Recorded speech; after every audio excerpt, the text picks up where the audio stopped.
Hello and big welcome to Rehan's biology. मैं हूं रेहान खान। स्वागत है आपका। इस वीडियो में आज हम बीएससी पार्ट 1 के बॉटनी थर्ड पेपर के सिलेबस को डिस्कस करेंगे। ये paper diversity of pteridophytes, gymnosperm and elementary palaeobotany के नाम से है। 34 मार्क्स का ये पेपर है, 34 नंबर का। और एज़ यूजुअल इसमें भी 4 यूनिट्स हैं, जैसे आप पिछले वीडियोस में देख चुके हैं। फर्स्ट और सेकंड पेपर के सिलेबस में भी 4 यूनिट्स थी, यहाँ पर भी 4 यूनिट्स हैं। इनमें से 2 शुरुआत की यूनिट जो हैं वो टेरिडोफाइट के सिलेबस से रिलेटेड है, और उसमें से फर्स्ट यूनिट में आपको पहले टेरिडोफाइट्स के जनरल फीचर्स और क्लासिफिकेशन के बारे में पढ़ना है। के.आर. स्पॉर्नी एक साइंटिस्ट हैं जिनका दिया हुआ क्लासिफिकेशन टेरिडोफाइट्स के लिए आपको स्टडी करना है इस यूनिट में।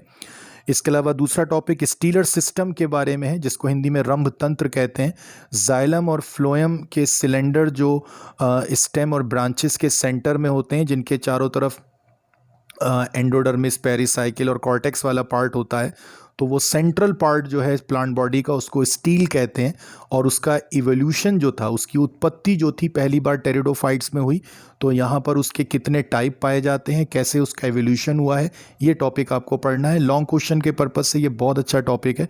इसके अलावा आपको इस यूनिट में 2 मेन लाइफ साइकिल पढ़ने हैं, लाइकोपोडियम और स्लेजिनेला के, और एक राइनिया के ऊपर नोट है जो कि एक तरह का फॉसिल प्लांट है। तो ये 3 आपको एक्चुअली प्लांट पढ़ने हैं फर्स्ट यूनिट में। सेकंड यूनिट में आपके लिए मार्सिलिया, टेरिडियम और नेफ्रोलैपिस, ये 3 लाइफ साइकिल हैं। इसमें से टेरिडियम और नेफ्रोलैपिस पर आपको बहुत डिटेल पढ़ने को नहीं मिलेगी, ये नए इंक्लूडेड सिलेबस में प्लांट लाइफ साइकिल्स हैं। लेकिन मार्सिलिया आपके लिए बहुत इंपॉर्टेंट है, क्योंकि ये आपको प्रैक्टिकल में भी करना है।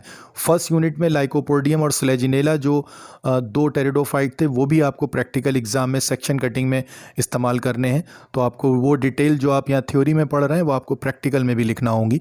सेकेंड यूनिट में एक टॉपिक हिट्रोस्पोरी के नाम से है। एक ही प्लांट बॉडी पर अगर 2 तरह के स्पोर्स बनते हैं तो ये हिट्रोस्पोरी कहलाता है। सबसे पहले प्लांट किंगडम में टेरिडोफाइट्स में हिट्रोस्पोरी का इवोल्यूशन हुआ था, उत्पत्ति हुई थी। तो हिट्रोस्पोरी एंड सीड हैबिट के नाम से ये एक बहुत अच्छा लॉन्ग क्वेश्चन का टॉपिक है, लिखने के लिए आता है बराबर ये। तो आपके लिए एक 2 यूनिट में 2 बेहतर टॉपिक हैं जो लॉन्ग क्वेश्चन के पर्पज़ से आपको लगभग हर साल देखने को मिलेंगे, स्टीलर सिस्टम और हिट्रोस्पोरी।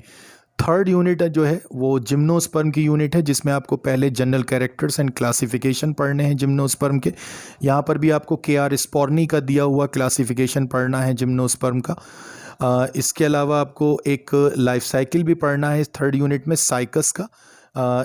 इसके अलग अलग बॉडी पार्ट्स के इंटरनल स्ट्रक्चर भी आपको पढ़ने हैं, लीफलेट का, कोरोलाइट रूट का, जो कि लॉन्ग क्वेश्चन के पर्पज़ से आपसे पूछे जाते हैं एग्जाम में, और प्रैक्टिकल में भी आपको करना है। फोर्थ यूनिट जो है, इसमें आपको पाइनस और इफेड्रा के लाइफ साइकिल पढ़ने हैं। यहाँ पर भी आपको उनके प्लांट बॉडी के डिफरेंट पार्ट्स की एनाटॉमी या उनके इंटरनल स्ट्रक्चर भी पढ़ने होंगे। जैसे पाइनस की निडल का आपको इंटरनल स्ट्रक्चर पढ़ना है, जो प्रैक्टिकल एग्जाम के लिए भी आपके काम का है। इसी यूनिट में, फोर्थ यूनिट में, आपको पेलियोबॉटनी से रिलेटेड कुछ टॉपिक्स पढ़ने हैं। फॉसिल प्लांट्स की स्टडी को पेलियोबॉटनी कहते हैं। फॉसिल प्लांट्स जिनको आप जीवाश्म कहते हैं, तो उनसे रिलेटेड कुछ टॉपिक्स पढ़ने हैं आपको। फॉसिल के टाइप्स, उनका फॉर्मेशन जिसको फॉसिलाइजेशन भी कहते हैं, और उनके मेथड ऑफ स्टडी और सिग्निफिकेंस, इनके बारे में आपको पढ़ना है। ये टॉपिक आपको बीएससी सेकेंड ईयर में भी फिर से पढ़ना होगा बॉटनी में, तो आपके लिए ये एक तरह से रिपीट होगा बीएससी सेकेंड ईयर में। अगर आप यहाँ बहुत अच्छे से तैयार करते हैं तो आपको यहाँ भी काम आएगा और अगले साल भी काम आएगा। इसके अलावा एक लास्ट टॉपिक इसमें जियोलॉजिकल टाइम स्केल के नाम से है, फोर्थ यूनिट में, भूगर्भ समय सारणी कहते हैं इसको। इसके अलावा 1-2 टॉपिक जो यहाँ पर मेंशन नहीं किए गए हैं सिलेबस में, लेकिन वो आपको पढ़ाए जाएंगे और एग्ज़ाम में भी वो बहुत कॉमनली पूछे जाते हैं। प्रोफेसर बीरबल साहनी के बारे में एक नोट आता है लिखने के लिए, उनको फादर ऑफ इंडियन पेलियोबॉटनी कहते हैं। भारत में पेलियोबॉटनी के बारे में उन्होंने बहुत काम किया, काफ़ी सारे प्लांट्स की डिस्कवरी की उन्होंने जो फॉसिल की फॉर्म में पाए जाते हैं, तो उनके ऊपर भी एक नोट आपको लिखना है। और कुछ और टॉपिक्स होंगे आपको जो ये जियोलॉजिकल टाइम स्केल से रिलेटेड शॉर्ट नोट की फॉर्म में, वो भी आपको यहाँ पढ़ाए जाएंगे। तो ये थर्ड पेपर बॉटनी का एक छोटा पेपर है, अच्छा पेपर है, और इसमें से काफ़ी सारी चीज़ें आपको बॉटनी प्रैक्टिकल में भी करनी है। तो इसलिए अगर आप थ्योरी में अच्छे ढंग से तैयार करते हैं तो आपके लिए डेफिनेटली प्रैक्टिकल में भी बहुत आसानी होगी।